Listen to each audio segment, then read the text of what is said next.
हाँ, तो हम पढ़ रहे हैं तीसरी विधि वर्ण लेखिकी विधि। सुनो यार, समझो, अब शांति से पढ़ें। वर्ण लेखिकी विधि में क्या करते हैं, एक कांच का स्तंभ ले लेते हैं। सिंपल भाषा में कहूँ तो एक कांच की क्या ले लेते हैं, नली, बड़ी सी नली, ठीक है। और इस कांच के स्तंभ में क्या भर लिया, ये अधिशोषक। बोल तो नहीं दिखना चाहिए, कुट जाएगा या तो भगा दिया जाएगा, वो अलग है। तो ये अधिशोषक भर लिया हमने इसमें, ठीक है, अधिशोषक।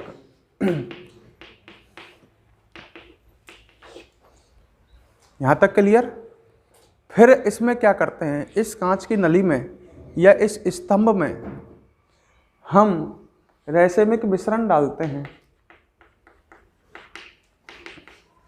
रैसेमिक मिश्रण में आपको पता ही है, दो तरह के प्रतिबिंब समावयव हैं, डी व एल, 50% स्मॉल डी वाले और 50% स्मॉल एल वाले। जब रैसेमिक मिश्रण को इसमें डालते हैं तो अधिशोषक जिस प्रतिबिंब समावयव को अधिशोषित करने का गुण अधिक रखता है, इसमें दो प्रतिबिंब समावयव हैं रैसेमिक मिश्रण में। अधिशोषक जिस प्रतिबिंब समावयव को अधिशोषित करने का, मतलब अपनी पृष्ठ सतह पर ग्रहण करने का गुण अधिक रखता है, वो अधिशोषक ऊपर अधिशोषित हो जाएगा। और जिसको अधिशोषित करने का गुण क्या रखता है, कम, वो अधिशोषित हो जाएगा कहाँ, नीचे। तो दोनों एक तरह से पृथक हो गए। जैसे मान लो स्मॉल डी वाले को ये अधिशोषक अधिक अधिशोषित करता है, तो वो तो ऊपर ही अधिशोषित हो जाएगा। यहाँ अधिशोष्य का काम कौन कर रहे हैं, ये प्रतिबिंब समावयव। स्मॉल डी व स्मॉल एल प्रतिबिंब समावयव अधिशोष्य का काम कर रहे हैं। मान लो स्मॉल डी वाले अधिशोष्य का या स्मॉल डी प्रतिबिंब समावयव का अधिक अधिशोषण होता है, तो वो तो ऊपर अधिशोषित होगा। पहले उसका अधिशोषण होगा जो अधिक अधिशोषित होता है, और जो कम अधिशोषित होता है वो नीचे अधिशोषित होगा। तो ये दोनों अलग अलग हो जाएंगे, ठीक है। फिर यहाँ से इसको खोलेंगे, ये दोनों भाग अलग अलग निकल जाएंगे बाहर। पहले ये निकल जाएगा, फिर ये निकल जाएगा। फिर गर्म करेंगे आसवन, जब गर्म करेंगे तो ये दोनों अलग अलग हो जाएंगे, उड़ करके अधिशोषक से उड़ जाएंगे। इसको गर्म करेंगे, जैसे ये मान लो स्मॉल एल वाला है, ये स्मॉल डी वाला है, दोनों को अलग अलग कर लेंगे, नीचे अलग निकाल लेंगे। फिर गर्म करेंगे, क्योंकि इस समय ये अधिशोषक पर क्या है, अधिशोषित। गर्म करने पर क्या होता है, अधिशोष हटता है। जब गर्म करेंगे तो फिर ये दोनों अलग अलग हो जाएंगे, स्मॉल डी अलग और स्मॉल एल अलग। ये विधि सबसे उपयुक्त विधि है जो शुरू की हमने। दोनों विधि पढ़ी हुई तो थर्ड क्लास विधि थी पृथक्करण की। पृथक्करण की सबसे उपयुक्त विधि कौन सी है, वर्ण लेखिकी विधि, ठीक है। इसमें आसानी से दोनों प्रतिबिंब समावयव पृथक हो जाते हैं, अलग अलग हो जाते हैं, ठीक है। अब इसमें लिखेंगे कैसे, पहले इसकी भाषा बनाते हैं। तो अपन की तीसरी विधि हो गई वर्ण लेखिकी विधि, है ना, पृथक्करण की विधि। तो कहेंगे इस विधि में एक कांच का स्तंभ प्रयुक्त करते हैं, जिसमें क्या भरा जाता है, अधिशोषक, ठीक है। फिर आगे लिखोगे इस कांच के स्तंभ में अधिशोषक पर रैसेमिक मिश्रण डाला जाता है, ठीक है। रैसेमिक मिश्रण में उपस्थित जिस प्रतिबिंब समावयव का अधिशोषक अधिक अधिशोषण करता है, उस प्रतिबिंब समावयव की परत ऊपर बनती है, सही है। और जिसका अधिशोषण कम करता है, उसकी परत कहाँ बनती है, नीचे। बाद में आसवन द्वारा दोनों प्रतिबिंब समावयव क्या कर लिए जाते हैं, पृथक, ठीक है। तो डाल लो नंबर 3, वर्ण लेखिकी द्वारा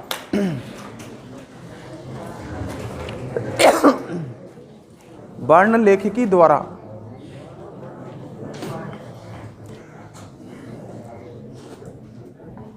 वर्ण लेखिकी द्वारा लिखो इसमें, इस विधि, पहले तो ये लिखो, अरे वर्ण लेखिकी द्वारा डाल दियो, पहले तो ये लिखा देते हैं, यह विधि सर्वाधिक उपयुक्त विधि है ना। लिखो यह विधि सर्वाधिक उपयुक्त विधि है।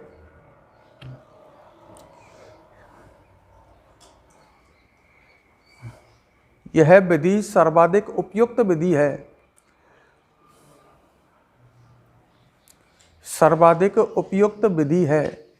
आगे लिखो, इस विधि में एक कांच का स्तंभ प्रयुक्त करते हैं।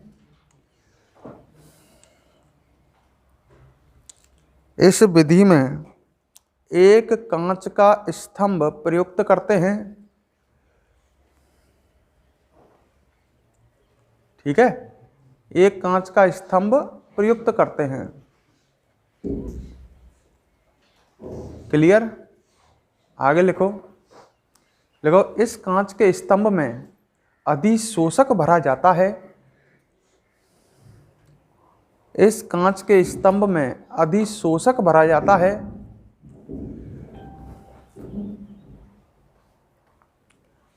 इस कांच के स्तंभ में अधिशोषक भरा जाता है।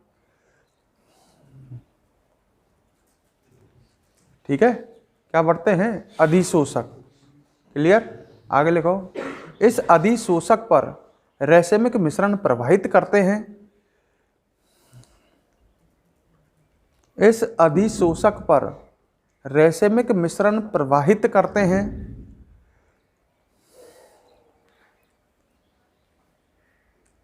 रैसेमिक मिश्रण प्रवाहित करते हैं।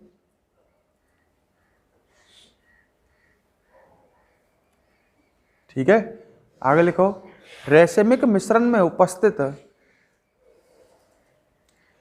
रैसेमिक मिश्रण में उपस्थित रैसेमिक मिश्रण में उपस्थित जिस प्रतिबिंब समावयव जिस प्रतिबिंब समावयव का अधिक अधिशोषण होता है, अधिक अधिशोषण होता है, अधिक अधिशोषण होता है, कौमा उस प्रतिबिंब समावयव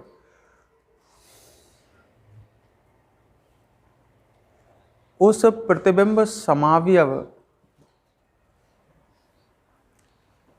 की अधिशोषक पर परत ऊपर बनती है। उस प्रतिबिंब समावयव की अधिशोषक पर परत ऊपर बनती है तथा जिस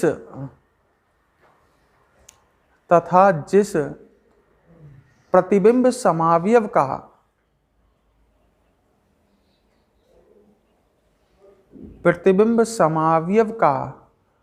अधिशोषक द्वारा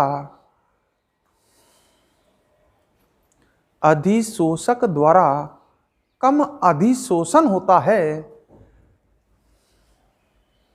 कम अधिशोषण होता है, कौमा उस प्रतिबिंब समावयव की परत उस प्रतिबिंब समावयव की परत नीचे बनती है। उस प्रतिबिंब समावयव की परत नीचे बनती है। ठीक है, आगे लिखो, बाद में आसवन द्वारा, आसवन मतलब गर्म करके, बाद में आसवन द्वारा दोनों प्रतिबिंब समावयवों को पृथक कर लेते हैं।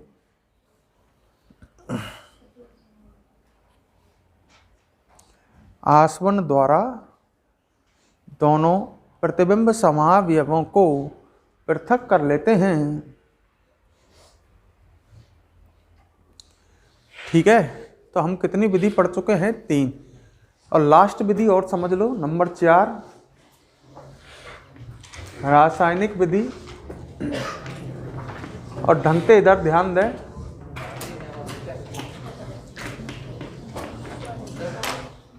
सामने ध्यान। हरे, तो हम पृथक्करण की 3 विधियां पढ़ चुके हैं। पहली यांत्रिक विधि या यांत्रिक वियोजन, दूसरी जैव रासायनिक विधि, और तीसरी अभी पढ़ी हमने वर्ण लेखकी विधि, और लास्ट विधि है नंबर 4 रासायनिक विधि।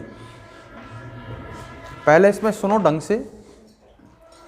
देखो, जो प्रतिबिंब समावयव होते हैं उनके भौतिक गुण होते हैं समान, क्योंकि प्रतिबिंब समावयव जो होते हैं, जैसे स्मॉल डी और स्मॉल एल वाले प्रतिबिंब समावयव जो होते हैं वो दिखने में बिल्कुल एक जैसे होते हैं, केवल वो समतल ध्रुवित प्रकाश के तल को घुमाने का गुण अलग अलग रखते हैं। जब प्रतिबिंब समावयव दिखने में एक जैसे होते हैं तो उनके भौतिक गुण भी क्या करते हैं, मैच करते हैं। बात को समझ रहा है? जैसे मैंने लिखा, मान लो ये CH3 CHOH CHOH और नीचे COOH, ये स्मॉल डी वाला मान लेते हैं, और इसका दर्पण प्रतिबिंब जो होगा CH3C, इधर OH इधर H, इधर OH इधर H और COOH, ये स्मॉल डी वाला होगा तो ये स्मॉल वाला होगा। दोनों प्रतिबिंब समावयव हैं, दोनों एक दूसरे के दर्पण प्रतिबिंब है ना। वे प्रकाशिक समावयव जो एक दूसरे के दर्पण प्रतिबिंब होते हैं वो प्रतिबिंब समावयव कहलाते हैं। अब दोनों हैं तो एक जैसे, दोनों में OH एक तरफ है, इसमें भी OH एक तरफ है, तो दोनों के भौतिक गुण भी मैच करेंगे। भौतिक गुण मतलब गलनांक, क्वथनांक, घनत्व आदि भी क्या करेंगे, समान मैच होंगे दोनों के। तो प्रतिबिंब समावयव जो होते हैं इनके भौतिक गुण क्या होते हैं, समान। सही है। और विवरिम समावयव जो होते हैं, जैसे एक ये होता और एक ये होता, तो ये एक दूसरे के विवरिम समावयव हैं। अब ये एक दूसरे के दर्पण प्रतिबिंब नहीं है, ये एक दूसरे के कौन से समावयव हैं, विवरिम। हाँ, 1 किलो क्यों, अब देख लेंगे।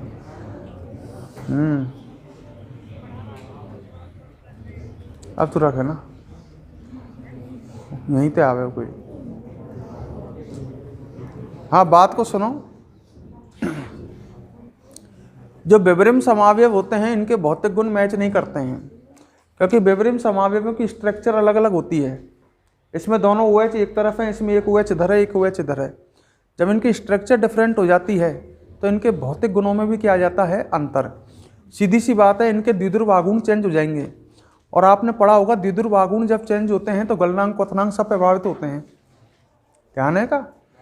जैसे आपने ज्यामिति समावयवों में पढ़े थे, गलनांक, क्वथनांक, द्विध्रुव आघूर्ण के क्या होते हैं, व्युत्क्रमानुपात।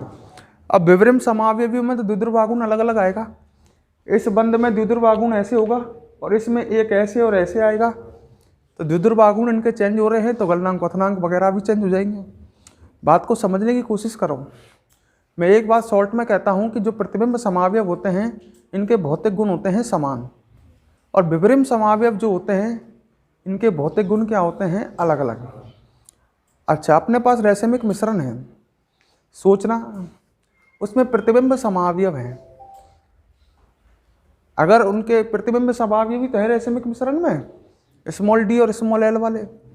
अब ऐसा तो ही नहीं कर सकते दोनों प्रतिबिंब समावयव है रैसमिक मिश्रण में तो उनके गलनांक, क्वथनांक वगैरह मैच करेंगे, क्योंकि भौतिक गुण मैच करेंगे। तो इनको अपन ऐसे तो नहीं कर सकते कि इस रैसमिक मिश्रण को गर्म करें तो स्मॉल डी और स्मॉल एल वाले दोनों एक साथ उड़ेंगे, क्योंकि इनके गलनांक, क्वथनांक क्या है, समान। अगर ऐसे ये पृथक हो जाते तो ये विधि पढ़ने की जरूरत पड़ती का?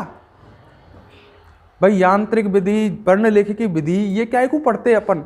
अगर इनके भौतिक गुण क्या होते, अलग अलग, तो इनको गर्म करके ही अलग अलग कर लेते अपन। इनके क्वथनांक अलग अलग होते तो एक का क्वथनांक ज़्यादा होता तो वो पहले उड़ जाता, और जिसका क्वथनांक कम होता वो बाद में उड़ता। सीधी सी बात है। जब भी तो ये विधि बनाई है अपन ने, क्योंकि इनके दोनों के क्या मैच कर रहे हैं, भौतिक गुण। तो इनको आसानी से पृथक नहीं कर सकते, जब भी तो ये 4 विधि पढ़नी पड़ रही है अपन को। बात को समझो। जो प्रतिबिंब समावयव होते हैं इनके भौतिक गुण मैच करते हैं, भौतिक गुण समान होते हैं। तो प्रतिबिंब समावयवों को, अगर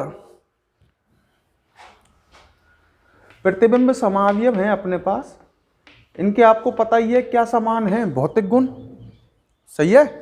अगर इनको विवरिम समावयव में कन्वर्ट कर ले अपन कैसे भी, तो इनके भौतिक गुण क्या हो जाएंगे, अलग अलग। जैसे दो प्रतिबिंब समावयव हैं और उनको किस में कन्वर्ट कर ले, विवरिम समावयव में, तो उनके भौतिक गुण अलग अलग हो जाएंगे। और भौतिक गुण अलग अलग होते ही इन्हें अपन अलग अलग कर सकते हैं। अब जैसे दो प्रतिबिंब समावयवों के दो विवरिम समावयव बना लिया आपने, तो उनके गलनांक क्वथनांक भिन्न हो जाएंगे ना। और जैसे उनके गलनांक क्वथनांक भिन्न हो जाएंगे, उन्हें गर्म करके अपन आसानी से दोनों को क्या कर सकते हैं, पृथक, दोनों पृथक हो जाएंगे। बाद में इन्हें वापिस किस में कन्वर्ट कर लो,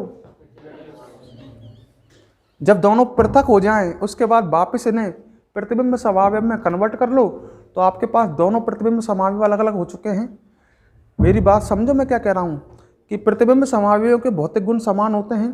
पहले उन्हें विवरिम समावयव में कन्वर्ट करेंगे, जिससे उनके भौतिक ज्ञान क्या हो जाएंगे, अलग अलग। बाद में भौतिक विधियों द्वारा, या सिंपल कहूँ, बाद में उन्हें आसानी से उनके भौतिक गुण पृथक होने की वजह से, विवरिम समावयवों के भौतिक गुण पृथक होने की वजह से उन्हें आसानी से क्या कर लेंगे, अलग अलग। फिर उन्हें वापस प्रतिबिंब समावयव में क्या कर लेंगे, कन्वर्ट। तो इस समय वे दोनों अलग अलग हो चुके हैं। अब मेरी बात को समझने की कोशिश करो, हम दिमाग लगाना पड़ेगा। जो प्रतिबिंब समावयव है इनके भौतिक गुण क्या है, समान, सही है। तो प्रतिबिंब समावयवों के जब आप लवण बनाओगे, प्रतिबिंब समावयव के क्या बनाओगे, लवण। जैसे ये प्रतिबिंब समावयव है,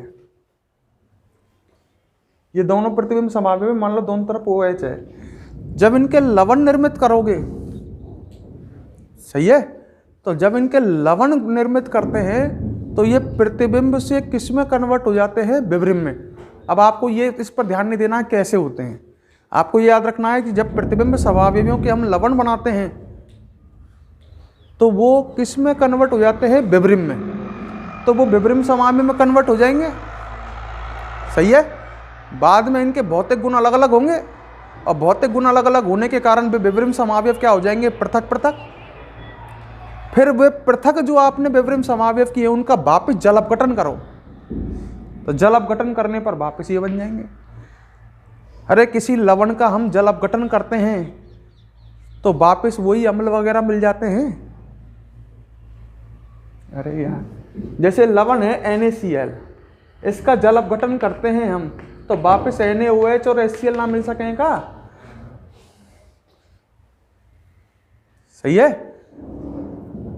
एक बात सुनो, जब लवण निर्माण कर रहे हैं, जब तो अपन ये क्रिया कर रहे हैं इधर,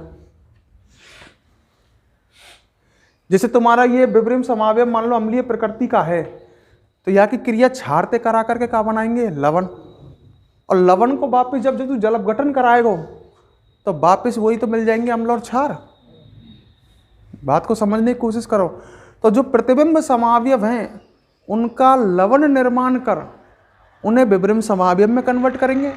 विवरिम समावयवों के भौतिक गुण अलग अलग होने के कारण उन्हें पृथक कर लेंगे। फिर पृथक किए गए विवरिम समावयवियों का जल अपघटन करा करके वापिस प्रतिबिंब समावयव क्या कर लेंगे, प्राप्त। पर इस समय जो प्रतिबिंब समावयव मिलेंगे वो अलग अलग मिलेंगे हमें, क्योंकि हमने विवरिम समावयव क्या कर लिए हैं, अलग अलग, सही है का। तो बुद्धि की बात आ रही है, हमें समझ भी की। ये रासायनिक विधि है, तो इसमें अब लिखेंगे कैसे, एक बार इसको पूरे को सुनो, जो तो हमारे दिमाग में बैठे पेपर में आ जाए कहीं। एक बार सुनो तसल्ली से। हाँ, पहले तो ये बात कहेंगे कि प्रतिबिंब समावयव जो होते हैं इनके भौतिक गुण समान होते हैं, जबकि विवरिम समावयवियों के भौतिक गुण क्या होते हैं, पृथक, अलग अलग, भौतिक गुण भिन्न होते हैं, सही है। अच्छा, रैसमिक मिश्रण में उपस्थित प्रतिबिंब समावयवों का लवण निर्माण कर उन्हें विवरिम समावयवों में पहले परिवर्तित करते हैं। किसमें परिवर्तित करते हैं, विवरिम समावयवों में। क्लियर। निर्मित विवरिम समावयवों के भौतिक गुण अलग अलग होने के कारण इन्हें पृथक कर लेते हैं, सही है। पृथक किए गए विवरिम समावयवियों का जल अपघटन कराने पर पुनः प्रतिबिंब समावयव क्या हो जाते हैं, प्राप्त। सिंपल सी विधि है, पर थोड़ी समझ में आ जाए तो ज़्यादा बेहतर है, जिससे याद करने में हमें आसानी रहे। तो लिख लो, यहाँ में भी कोई ऐसी खास ना है। रासायनिक विधि लिखो, इसमें नंबर 4 डाल लेना, रासायनिक विधि।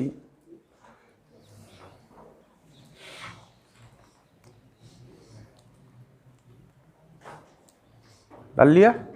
लिखो, प्रतिबिंब समावयवों प्रतिबिंब समावयवों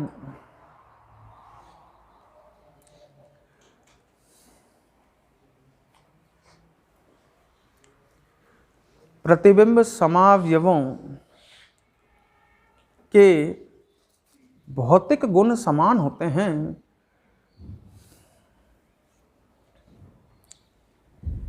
अच्छा, एक क्वेश्चन यहां से मैं आपसे ये पूछता हूं, रुक जाओ एक मिनट रुक जाओ। अगर आप समझदारी से पढ़ रहे हो तो एक क्वेश्चन पूछता हूं, उसका आंसर देते हैं, देखते हैं। क्वेश्चन आए, ज्यामितीय समावयव जो होते हैं उनके भौतिक गुण भिन्न भिन्न होते हैं। आपने पढ़े हैं ज्यामितीय समावयवों के गुण, उसमें पहला पढ़ा था गलनांक क्वथनांक, और गलनांक क्वथनांक भौतिक गुण है। आपको पता ही था ज्यामितीय समावयव जो होते हैं इनके गलनांक क्वथनांक अलग अलग आते थे। सामान्यतया विपक्ष वाले का गलनांक क्वथनांक अलग। इसका मतलब ज्यामितीय समावयवों के भौतिक गुण क्या होते हैं, जबकि प्रतिबिंब समावयवों के भौतिक गुण क्या होते हैं, समान। क्यों? तो इसका आंसर आप मेरे हिसाब से तो द्विध्रुव आघूर्ण से लीजिए। आप कहना कि जो ज्यामितीय समावयव हैं उनके द्विध्रुव आघूर्ण भिन्न होते हैं, अतः उनके भौतिक गुण जैसे गलनांक क्वथनांक आदि अलग अलग होते हैं। एक एग्जाम्पल दे देना, एक समपक्ष वाला बना देना, एक विपक्ष वाला बना देना, दोनों के द्विध्रुव आघूर्ण निकाल करके बता देना। एक डिब्बा बना देना, द्विध्रुव आघूर्ण व्युत्क्रमानुपाती गलनांक और क्वथनांक, तो बता देना विपक्ष वाले का अधिक आता है। फिर इसकी बात करना प्रतिबिंब समावयवों के, कि जो प्रतिबिंब समावयव होते हैं उनके द्विध्रुव आघूर्ण समान होते हैं, क्योंकि इनमें कीरेल कार्बनों पर जुड़े समान समूह समान तरफ होते हैं। प्रतिबिंब में समान समूह समान तरफ ही तो आएंगे, प्रतिबिंब वाले में समान समूह समान तरफ ही तो आते हैं। तो इनके द्विध्रुव आघूर्ण क्या आएंगे, समान। और जब इनके द्विध्रुव आघूर्ण समान आएंगे तो इनके गलनांक क्वथनांक भी क्या होते हैं, समान। मतलब इनके भौतिक गुण क्या होते हैं, समान। समझ रहे हो? तो ऐसा क्वेश्चन बन सकता है जिसमें अपना दिमाग अपन को लगाना पड़ सकता है। अब ये ऐसे थोड़ी है कि हर चीज कॉपी में लिखी रहे, लिख तो रहा है कॉपी में, पर अगर समझदारी से पढ़ते हैं तो उसका आंसर दे सकते हैं बना करके कि इसका आंसर क्या होना चाहिए।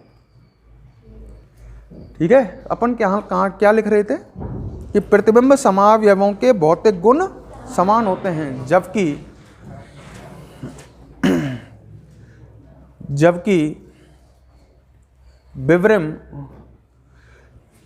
विवृम समावयवों के भौतिक गुण भिन्न होते हैं।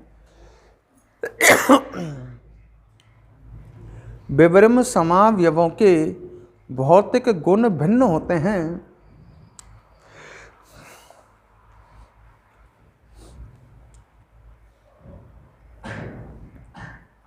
ठीक है, आगे लिखो, इस विधि में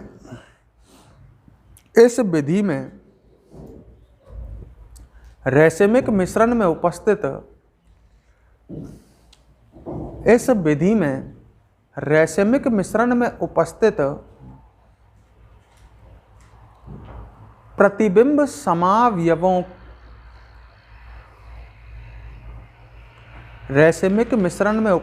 प्रतिबिंब समावयवों का लवण निर्माण कर, इस विधि में, दोबारा सुन लो, इस विधि में रैसिमिक मिश्रण में उपस्थित प्रतिबिंब समावयवों का लवण निर्माण कर उन्हें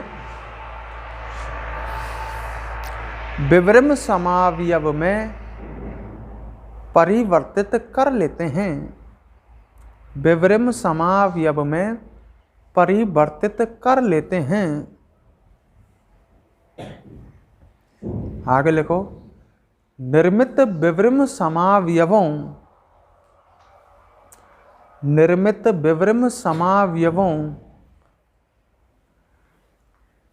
के भौतिक गुण भिन्न होने के कारण निर्मित विवृम समावयवों के भौतिक गुण भिन्न होने के कारण उन्हें आसानी से भौतिक गुण भिन्न होने के कारण उन्हें आसानी से पृथक कर लेते हैं। उन्हें आसानी से पृथक कर लेते हैं। ठीक है, आगे लिखो। पृथक किए गए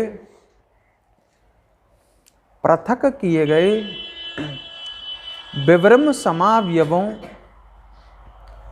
पृथक किए गए विवृम समावयवों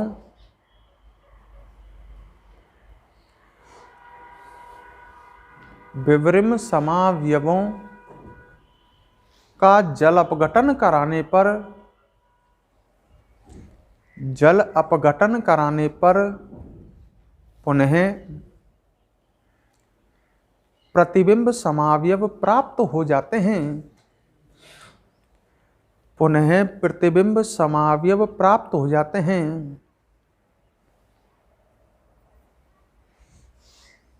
इस प्रकार रैसमिक मिश्रण में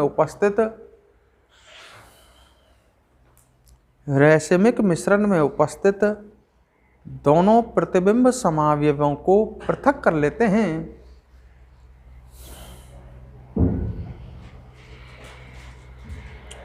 रैसमिक मिश्रण में उपस्थित दोनों प्रतिबिंब समावयवों को पृथक कर लेते हैं। एक बात और सुनो, अभी मैंने कहा था आपसे कि पृथक्करण की सर्वाधिक उपयुक्त विधि कौन सी है? वर्णलेखिकी। ध्यान है का? पृथक्करण की सर्वाधिक उपयुक्त विधि कौन सी है और सबसे ज्यादा प्रयुक्त होने वाली विधि वो है रासायनिक विधि। मतलब सबसे बढ़िया विधि तो कौन सी है? वर्णलेखिकी। और सबसे ज्यादा प्रयोग में ली जाने वाली विधि कौन सी है? रासायनिक। सही है। तो इसमें एक बात और लिख लो नीचे, देखो यह विधि सर्वाधिक प्रयुक्त की जाने वाली विधि है। यह विधि सर्वाधिक प्रयुक्त की जाने वाली विधि है। सर्वाधिक प्रयुक्त की जाने वाली विधि है। अब कोई के पास बुक है का? पूरी क्लास बट्टे खाते हैं।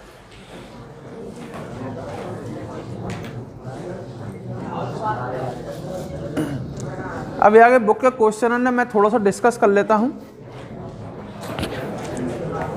आवाज बंद कर पर पहले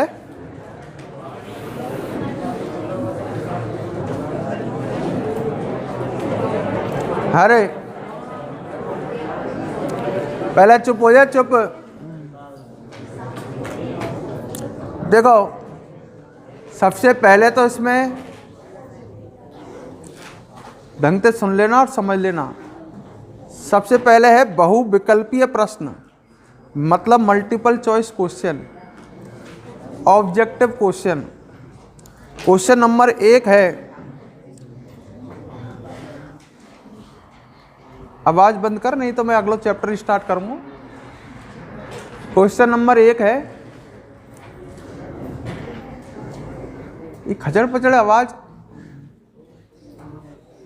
देखो यहाँ के क्वेश्चन थोड़े से ऊट पटांग है, उन्हें समझने में थोड़ी सी दिक्कत आती है, इसलिए मैंने समझा रहा हूँ। क्वेश्चन नंबर 1 है, निम्न में से कौन सा त्रिबिंब समावयवता की श्रेणी में नहीं आता है? क्वेश्चन कह रहा है निम्न में से कौन सा त्रिबिंब समावयवता की श्रेणी में नहीं आता। ढंग से सुन क्वेश्चन है। अब ऑप्शन सुन। ज्यामिति समावयवता, ये तो त्रिबिंब समावयवता में ही आती है। ऑप्शन नंबर बी है संरूपण समावयवता, ये भी त्रिबिंब। तीसरा है क्रियात्मक समूह समावयवता, ये तो संरचनात्मक हैगा। और ऑप्शन नंबर डी है प्रकाशिक समावयवता, तो ये भी प्रकाशिक समावयवता भी किस में आती है? त्रिबिंब। तो इसका आंसर चला जाएगा क्रियात्मक समूह समावयवता। सही है। बिल्कुल शांति से सुने, ऐसे कोई कठिन भी नहीं है, केवल समझ में आने चाहिए। नेक्स्ट क्वेश्चन है, निम्न में से कौन सा यौगिक ज्यामिति समाव्यपता प्रदर्शित नहीं करता है? ये क्वेश्चन तो ऑब्जेक्टिव है, पर तुम्हारे पेपर में ये थ्योरेटिकल बना करके दिए जा सकते हैं। निम्न में से कौन सा यौगिक ज्यामिति समाव्यपता प्रदर्शित नहीं करता है? आपको पता ही है ज्यामिति समाव्यपता के लिए 2 शर्त थी, प्रतिबंधित घूर्णन होना चाहिए और प्रतिबंधित घूर्णन से जुड़े परमाणुओं से भिन्न भिन्न समूह जुड़े होने, वो ज्यामिति समाव्यपता प्रदर्शित करता है। क्वेश्चन कह रहा है निम्न में से कौन सा ज्यामिति समाव्यपता प्रदर्शित नहीं करता है? ऑप्शन देखो, एक ऑप्शन तो ये है CH3 CH double bond CH CH3, ये तो प्रतिबिंब, ये तो ज्यामिति समाव्यपता प्रदर्शित करेगा ना। इसमें प्रतिबंधित घूर्णन आपको दिख रहा है और द्विबंध से जुड़े कार्बनों से जुड़े समूह भी अलग अलग हैं का, तो ये तो ज्यामिति समाव्यपता प्रदर्शित करेगा। अगला दे रखा है Cl CH double bond CH Cl, ये भी करेगा, प्रतिबंधित घूर्णन है इसमें और डबल बॉन्ड से जुड़े कार्बन परमाणुओं से भिन्न भिन्न समूह जुड़ रहे हैं ना दोनों तरफ, तो ये भी करेगा। 2 ज्यामिति समाव्यप बनेंगे, इसके भी समपक्ष और विपक्ष। तीसरा है CH3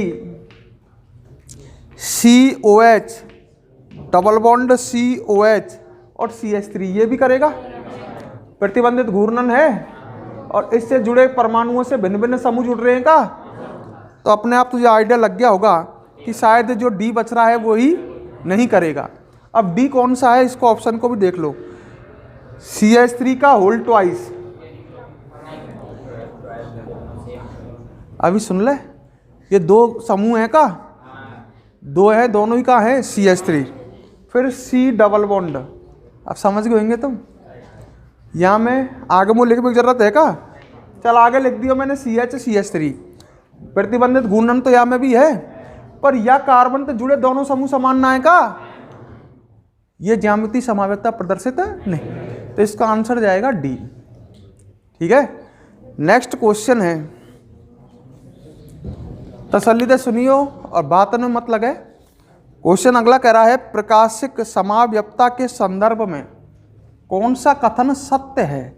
हमें सत्य कथन ढूंढना है प्रकाशिक समाव्यपता के संदर्भ में, मतलब प्रकाशिक समाव्यपता के लिए सत्य कथन ढूंढना है। पहला है, अणु में सममित अक्ष उपस्थित हो। सममित अक्ष होगी तो प्रकाशिक समाव्यपता, तो ये कथन सत्य है क्या? नहीं। अणु में सममित तल उपस्थित हो, नहीं, सत्य नहीं है। प्रकाशिक समाव्यपता थोड़ी प्रदर्शित होगी।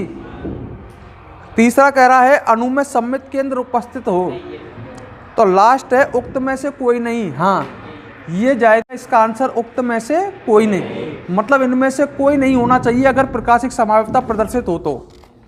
मैंने आपसे पहले ही कहा है, यदि किसी काल्पनिक यौगिक में एक लाइन लिखाई थी, सममिति का तत्व उपस्थित है, तो वह काल्पनिक यौगिक प्रकाशिक समाव्यपता प्रदर्शित नहीं करता है। तो समतल ध्रुवित प्रकाश के तल को घुमाएगा ही नहीं, और घुमाएगा नहीं तो प्रकाशिक समाव्यपता वहां प्रदर्शित नहीं होगी। बात को सुनो, ढंग से समझो। मीजो टार्टरिक अम्ल याद आया होगा? आगो याद? मीजो टार्टरिक अम्ल इस तरह का है। एक तो बिल्कुल आवाज बंद कर ले, जो पढ़ रहे हैं ना उन्हें पढ़ लेंगे। COOH CHOH, इसमें सममित तल होता है ना, इसके ऊपर वाला भाग समतल ध्रुवित प्रकाश के तल को क्लॉकवाइज घुमाएगा तो नीचे वाला, मतलब सममित तल के ऊपर और नीचे वाला भाग समतल ध्रुवित प्रकाश के तल को एक दूसरे के विपरीत घुमाता, इसमें आंतरिक प्रतिकार होता है, ऐसे बताया होगा मैंने। मीजो टार्टरिक अम्ल ध्रुवण घूर्णकता प्रदर्शित नहीं करता, सही बात है। ध्रुवण घूर्णकता मतलब समतल ध्रुवित प्रकाश के तल को घुमाता नहीं है। अब क्योंकि, अब ऑप्शन सुनो, इसमें 2 कीरेल केंद्र हैं, इससे क्या मतलब है? इसमें बाह्य प्रतिकार होता है? नहीं, बाह्य प्रतिकार रैसमिक मिश्रण में होता है। देखो, बात को सुनो और समझो, नई नई बात बताता हूं। रैसमिक मिश्रण भी समतल ध्रुवित प्रकाश के तल को नहीं घुमाता, उसमें आधे D वाले होते हैं और आधे L वाले। D वाले क्लॉकवाइज और L वाले एंटी क्लॉक। उसमें हम बाह्य प्रतिकार कह सकते हैं। आंतरिक प्रतिकार तो मीजोटार्ट्रिक अम्ल में होता है। मीजोटार्ट्रिक अम्ल का आधा अणु क्लॉकवाइज और आधा किधर घुमाता है, एंटी। मतलब एक तरह से आंतरिक कलेश, अणु के अंदर आंतरिक कलेश किस में है, मीजोटार्ट्रिक अम्ल में। तो आंतरिक प्रतिकार तो हम किस में कहेंगे, मीजोटार्ट्रिक। और बाह्य प्रतिकार अगर कहें तो किस में कह सकते हैं, रैसमिक मिश्रण में, क्योंकि उसमें दो तरह के अलग अलग अणु हैं, एक क्लॉकवाइज घुमाते हैं और एक एंटी, तो उसमें बाह्य प्रतिकार कह सकते हैं हम। कोई पूछ ले रैसमिक मिश्रण जो है वो दुर्बल गुणवत्ता प्रदर्शित नहीं करता है, तो आप उसका आंसर दे सकते हो बाह्य प्रतिकार के कारण। और मीजोटार्ट्रिक अम्ल दुर्बल गुणवत्ता प्रदर्शित नहीं करता है, तो उसका कारण दे सकते हो आंतरिक प्रतिकार के कारण। अच्छा, पहला ऑप्शन बोला था इसमें 2 कीरल केंद्र होते हैं, वो तो कोई मतलब ही नहीं है। इसमें बाह्य प्रतिकार होता है, ये भी गलत है। इसमें सम्मित तल विद्यमान है, ये सही है। इसमें क्या विद्यमान है, उसकी वजह से तो ये सब गड़बड़ हो रही है। और चौथे ऑप्शन से कोई मतलब नहीं है। अगला है क्वेश्चन, निम्न में से कौन सा यौगिक प्रकाशिक समाव्यक्ता प्रदर्शित नहीं करता है। ऐसा क्वेश्चन अब थोड़ी देर पहले भी आया था, पर इसमें प्रकाशिक समाव्यक्ता की बात पूछ रहा है। इसमें तो किसकी पूछी थी, ज्यामिति की। क्वेश्चन कह रहा है निम्न में से कौन सा प्रकाशिक समाव्यक्ता प्रदर्शित नहीं करता है। अब मैं पूछता हूं कौन सा प्रकाशिक समाव्यक्ता प्रदर्शित करता है। मैंने कहा था जिसमें 1 कीरेल कार्बन हो या 2 कीरेल कार्बन हो और सम्मित, ध्यान है, वो प्रकाशिक समाव्यक्ता प्रदर्शित करता है। मतलब प्रकाशिक समाव्यक्ता के लिए शर्त कहें तो हम या तो 1 कीरेल कार्बन होना चाहिए, और अगर 2 या 2 से अधिक कीरेल कार्बन है तो सम्मित तल नहीं होना। तो क्वेश्चन की बात सुनो, निम्न में से कौन सा प्रकाशिक समाव्यक्ता प्रदर्शित नहीं करता है, एथिल अल्कोहल। वैसे तो ये ऑप्शन गलत है, पर इसने दे दिया है एथिल अल्कोहल। इसमें कोई कीरेल कार्बन नहीं है, आप तो उसी कंसेप्ट पे चलो। हालांकि इसमें सम्मित अक्ष होने से ये भी समतल ध्रुवित प्रकाश के तल को घुमाता नहीं है, ये भी प्रकाशिक समाव्यक्ता प्रदर्शित नहीं। पर इसने इस चीज को भूल गया है ये ऑप्शन देते समय। मैंने एक बात बताई थी आपको, ध्यान हो तो, सम्मित अक्ष पढ़ाई थी उस समय। मैंने कहा था इसमें एथिल अल्कोहल, अल्कोहल वगैरह में सम्मित अक्ष होने की वजह से ये भी समतल ध्रुवित प्रकाश के तल को घूर्णित नहीं करते हैं, ये प्रकाशिक सक्रिय नहीं है, तो ये प्रकाशिक समाव्यक्ता भी प्रदर्शित नहीं। क्वेश्चन कह रहा है कौन सा प्रकाशिक समाव्यक्ता प्रदर्शित नहीं करेगा, तो ये आंसर भी सही है। कौन सा, एथिल अल्कोहल। कारण है सम्मित अक्ष होने के कारण। ऑप्शन नंबर 2 है 2 ब्यूटेनॉल। 2 ब्यूटेनॉल तो आप जानते ही हो,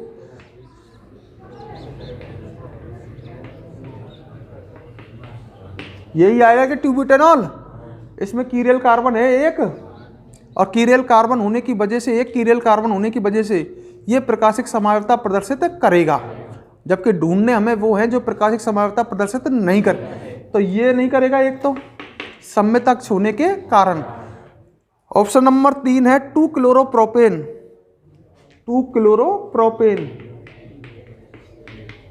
ये इसमें कीरेल कार्बन नहीं है। है तो सही कीरेल कार्बन, या तो दोनों समूह कैसे जुड़ रहे हैं, समान, तो ये भी प्रकाशिक समाव्यक्ता प्रदर्शित नहीं है। कहीं हम कीरेल कार्बन, तो 2 आंसर मिल चुके हैं हमको। वास्तविकता में तुम्हारी बुक में जो आंसर दे रखे हैं उसमें ये दे रखा है। कारण क्योंकि वो किसको भूल गया है, किसके कंसेप्ट को, सम्मित अक्ष वाले को। वैसे तो ये भी नहीं करेगा और ये भी नहीं करेगा। अच्छा, और लास्ट दे रखा है लैक्टिक अम्ल। आपको पता ही है लैक्टिक अम्ल तो प्रकाशिक समाव्यक्ता प्रदर्शित करता है। लैक्टिक अम्ल ये होता है CH3 CHOH COO, इसमें कीरेल कार्बन होता है। सही है। तो एक तो एथिल अल्कोहल और एक 2 क्लोरोप्रोपेन, ये दोनों ही प्रकाशिक समाव्यक्ता प्रदर्शित नहीं करेंगे। अगले क्वेश्चन की ओर बढ़ रहे हैं। समझ ले न समझ ले, फिशर प्रक्षेपण सूत्र के लिए कौन सा कथन सत्य है। पढ़ा है क्या हमने, कौन सा कथन सत्य नहीं है। फिशर प्रक्षेपण सूत्र के लिए कौन सा कथन सत्य नहीं है वो ढूंढना है। परस्पर काटती हुई दो लंबवत रेखाएं खींची जाती हैं। सत्य है ये तो। फिशर प्रक्षेपण सूत्र में परस्पर काटती हुई दो लंबवत रेखाएं खींचते हैं। प्रथम क्रमांक वाला कार्बन बाईं ओर रखा जाता है। गलत। प्रथम क्रमांक वाला कार्बन तो ऊपर शीर्ष पर रखा जाएगा, ऊर्ध्वाधर रेखा के शीर्ष। तो पागो नंबर 2 टिक हो जाएगा, कथन सत्य नहीं है। नेक्स्ट क्वेश्चन, सापेक्ष विन्यास के लिए संदर्भ के रूप में, संदर्भ मतलब मानक, संदर्भ मानक एक ही चीज है। सापेक्ष विन्यास के लिए संदर्भ के रूप में किसे आधार बनाया गया? इसमें ऑप्शन है लैक्टिक अम्ल को, टार्ट्रिक अम्ल को, ग्लिसरॉल्डिहाइड को। ग्लिसरॉल्डिहाइड को मानक बनाया ना, डी और एल ग्लिसरॉल्डिहाइड को। नेक्स्ट क्वेश्चन ऑब्जेक्टिव अगला सुनो। रैसिमिक मिश्रण के वियोजन में, वियोजन मतलब पृथक्करण, निम्न में से कौन सी विधि प्रयुक्त नहीं की जा सकती है? जैव रासायनिक विधि कर सकते हैं, यांत्रिक विधि कर सकते हैं, प्रभाजी आसवन विधि नहीं। प्रभाजी आसवन विधि कैसे काम में ले? दोनों उनके भौतिक गुण तो क्या होते हैं? समान। भाई प्रतिबिंब समावयवों के भौतिक गुण समान होते हैं ना, तो क्या उन्हें आसवन द्वारा गर्म करके अलग अलग कर सकते हैं क्या? उनके गलनांक क्वथनांक मैच करते हैं ना। और लास्ट है इसमें कॉलम क्रोमेटोग्राफी विधि। कॉलम क्रोमेटोग्राफी का हिंदी अर्थ होता है, कॉलम का मतलब स्तंभ और क्रोमेटोग्राफी का वर्णलेखिकी। अरे वो हवाली तो पढ़ी स्तंभ वर्णलेखिकी, हम स्तंभ काम में लें, वर्णलेखिकी विधि तो है वो। तो इसमें आंसर आप समझ गए होंगे, प्रभाजी आसवन द्वारा। ठीक है। नेक्स्ट क्वेश्चन देखो, ये शब्द ऐसे दे जो लड़का कंफ्यूज करें, या हमारी इनको एक बार समझना पड़े हमें। नेक्स्ट क्वेश्चन है संरूपण समाव्यपता। हम सत्य सत्य वाले ज्यादा हैं जो कंफ्यूज करें। संरूपण समाव्यपता छोड़ दूं? अरे संरूपण के करेगो का? संरूपण समाव्यपता के संदर्भ में कौन सा कथन सत्य नहीं है? पढ़ी ना है तो कहां ते करेगा और छोड़ दे। अब कोर्स में तो हटा दी गई है। अब यहां में दे रखे हैं न्यूमान और साहौर, पढ़े तो इना में आंसर जान का करेगा तू, अब छोड़ दे रहने। नंबर 10, विवरिम समावयवों के संदर्भ में, विवरिम की बात कर रहा है, कौन सा कथन सत्य नहीं है? पहली बात, विवरिम समावयव क्या होते हैं? वे प्रकाशिक समावयव जो एक दूसरे के दर्पण प्रतिबिंब नहीं होंगे। अब कह रहा है कौन सा कथन सत्य नहीं है? ऑप्शन है ये प्रकाशिक ध्रुवण घूर्णकता प्रदर्शित करते हैं। हाँ, अरे समतल ध्रुवित प्रकाश के तले घुमा में तो हैं, जब भी तो प्रकाशिक समावयव हैं वे। दूसरा है इन समावयवियों के भौतिक गुणों में भिन्नता पाई जाती है। बिल्कुल पाई जाए, सत्य बात है भी। जबकि ढूंढने का है कौन सा कथन सत्य नहीं है? इनमें आंतरिक प्रतिकार होता है। गलत। आंतरिक प्रतिकार होता तो ये समतल ध्रुवित प्रकाश तले घुमाते का, तो ये टिक हो जाएगा इसमें सी। नेक्स्ट क्वेश्चन है, यहाँ में 10वें में डी दे रखा हो तुम्हारे किताब में, पर डी अभी पढ़ दूं मैं, क्या कह रहा हो? ये समतल ध्रुवित प्रकाश को प्रकीर्णित कर देते। फालतू की बात, आंसर का जाना चाहिए सी। क्वेश्चन अगला सुनो, पूरी तरह से यहाँ पर डिपेंड रहेगा ना या के आंसर पे, तो धोखा खा जाएगा।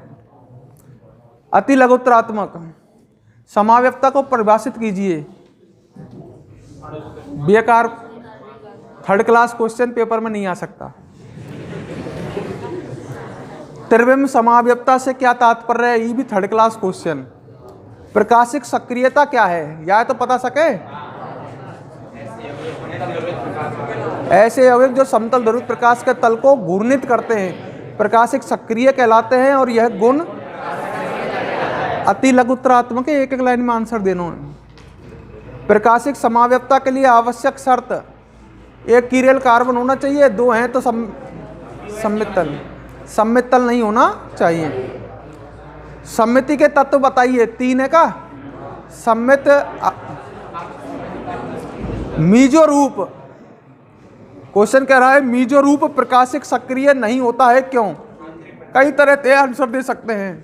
मीजो रूप में सम्मित तल उपस्थित होता है, सममित तल के ऊपर और नीचे वाला भाग समतल ध्रुवित प्रकाश के तल को एक दूसरे के विपरीत घूर्णित करता है। इस कारण मीजो रूप समतल ध्रुवित प्रकाश के तल को घूर्णित नहीं कर, और ऐसे डायरेक्ट भी कह सकते हो। इसमें क्या होता है, आंतरिक प्रतिकार।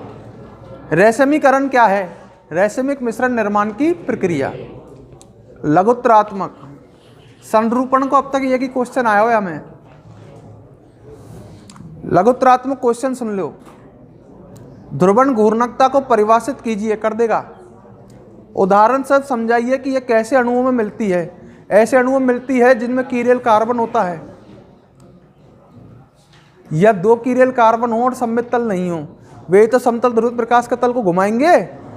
खुद के बुद्धि से लिखना पड़े आंसर। 1 ब्यूटेनॉल प्रकाशिक समावेशता नहीं दर्शाता है, जबकि 2 ब्यूटेनॉल दर्शाता है। ये 2 ब्यूटेनॉल बन रहा है ना, ये तो प्रकाशिक समावेशता दर्शाता है, क्योंकि इसमें क्या उपस्थित होता है, कीरियल कार्बन। अब 1 ब्यूटेनॉल हो तो वहां में कीरियल कार्बन होता का, 1 ब्यूटेनॉल में कोई कीरियल कार्बन नहीं है, ये प्रकाशिक समावेशता प्रदर्शित नहीं करेगा। लैक्टिक अम्ल के दो प्रकाशिक समावयव बनाने, लैक्टिक अम्ल के दो होते हैं, एक डी वाला और एक एल वाला। कैपिटल डी और कैपिटल एल वाले वे प्रकाशिक समावयव भी तो हैं।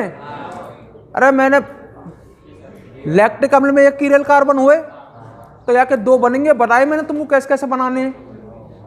अरे करायो का ऐसा तो कब कराए साहब, सुरा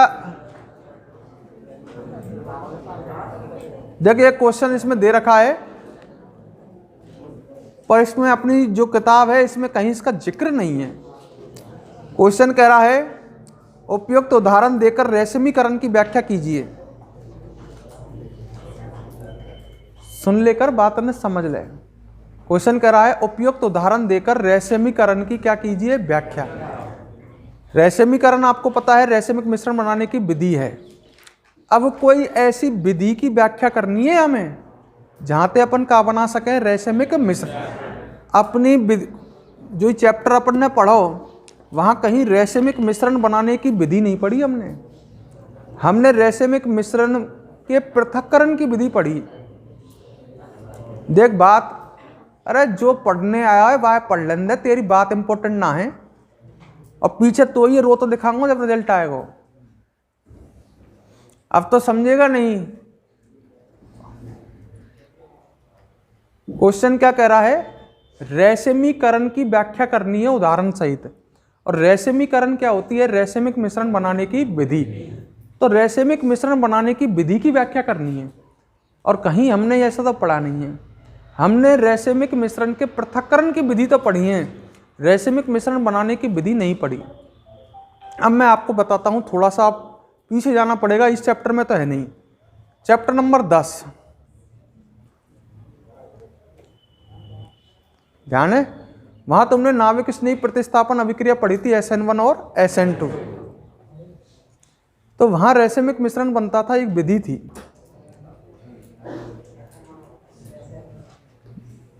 बात सुन लो ना, ढंग से समझ लो। जब हम SN1 विधि बढ़ते थे तो SN1 विधि में अगर हम ऐसा एल्किल हैलाइड लेते थे जिसमें कीरियल कार्बन है, ध्यान है एक विधि की वर्णन कर रहा हूं मैं, एक विधि पर यह चैप्टर में ना आया हूं।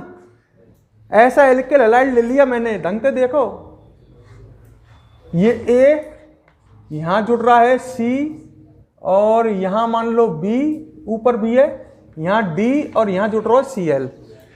या मैं ऐसा एल्किल हैलाइड है, ये हैलाइड या H मान ले, या CH3 मान ले, या C2H5 मान ले, तो एल्किल हैलाइड ही तो है ही।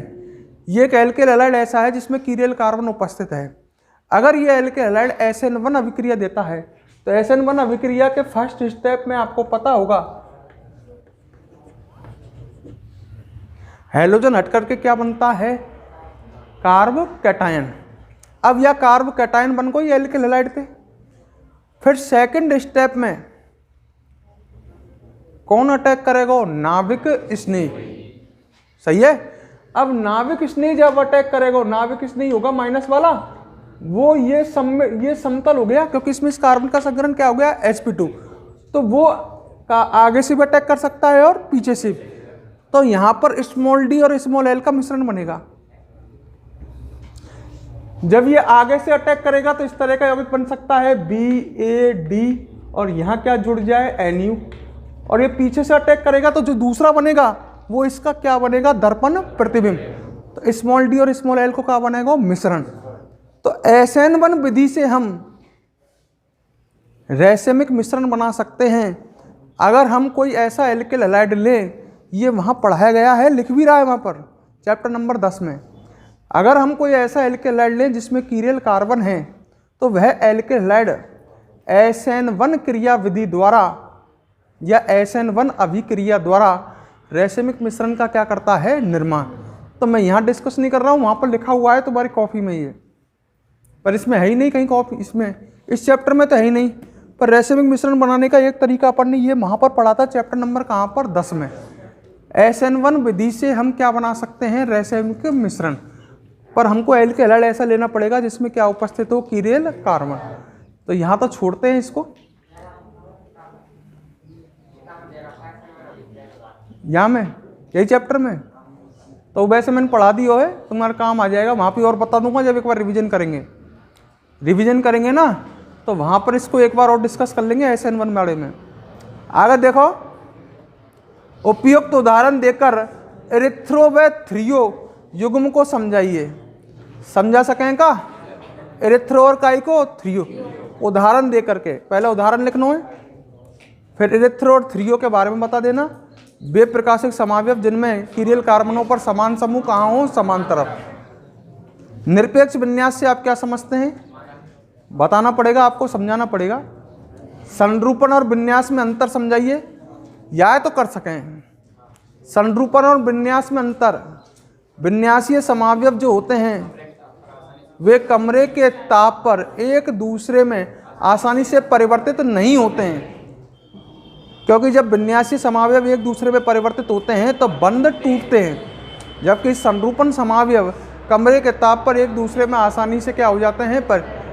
यही लिख देना, और तो कोई खास जरूरत है नहीं। ज्यामितीय समावयवता से क्या तात्पर्य है, कर देगा। ज्यामितीय समावयवता के लिए शर्त बताई गई है, ऑक्सिम द्वारा प्रदर्शित त्रिविम समावयवता का वर्णन कीजिए। पढ़ो का, संरूपण समावयवता क्या है, छोड़ो। प्रतिबिंब रूपों के वियोजन की लवण निर्माण विधि का वर्णन कीजिए। ये कहाँ से आ गई लवण निर्माण विधि, ये लास्ट में रासायनिक विधि पढ़ी ना, वहाँ का वर्णन करवा रहा हो तुमसे। लिख रहा है ना, प्रतिबिंब रूपों के वियोजन की, मतलब प्रतिबिंब समावयवों को पृथक करने की लवण निर्माण विधि का वर्णन करना है, तो ये रासायनिक विधि का वर्णन करना है। थोड़ा बहुत दिमाग खुद को भी लगा लेकर आओ। निबंधात्मक क्वेश्चन पेपर में हालांकि आते नहीं है, या चैप्टर में छोटे क्वेश्चन ही आएंगे। टार्टरिक अम्ल के प्रकाशिक समावयवों की विवेचना करनी है, पढ़े होंगे। 4 हो में कि 2 हो में, पूरी विवेचना करनी है, जो कछु लिखा है सब कछु लिखना है। दर्पण प्रतिबिंब विवरिम समावयवता को उदाहरण, वो कह वो चाह रहा हो, प्रतिबिंब और विवरिम समावयवता को उदाहरण सहित समझाना है, ठीक है। नेक्स्ट क्वेश्चन, त्रिविम समावयवता को समझाइए। टार्टरिक अम्ल की विवेचना वगैरह करनी है, वही पूरा टार्टरिक अम्ल छापना है। इनके संरचना सूत्र भी लिखने हैं, वे टार्टरिक अम्ल के जो भी बने। अब फालतू बात ज़्यादा है, छोड़ो, अब तो फालतू क्वेश्चन है बड़े बड़े। हाँ, लास्ट में क्वेश्चन है, ज्यामितीय यौगिकों के भौतिक गुण भिन्न होते हैं, जो मैंने अभी थोड़ी देर पहले कहा था आपसे। भौतिक गुण क्या होते हैं, भिन्न, जबकि प्रकाशिक समावयवियों के भौतिक गुण एक से होते हैं। ये गलत कह रहे हो, प्रकाशिक नहीं, प्रतिबिंब समावयवियों के भौतिक गुण क्या होते हैं, समान। कारण सहित समझाना है। आप कारण किसका दोगे, द्विध्रुवागुण। टार्टरिक अम्ल, देख कितने क्वेश्चन है टार्टरिक अम्ल के। टार्टरिक अम्ल में त्रिविम समावयवता को समझाइए।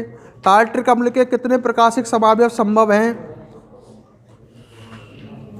ठीक है। अगला चैप्टर की बात करते हैं। हम पढ़ रहे थे, सुनो,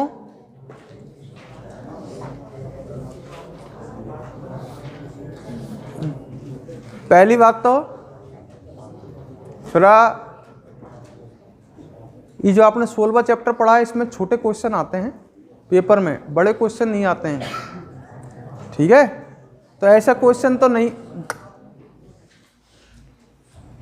इतने बड़े क्वेश्चन नहीं आएंगे।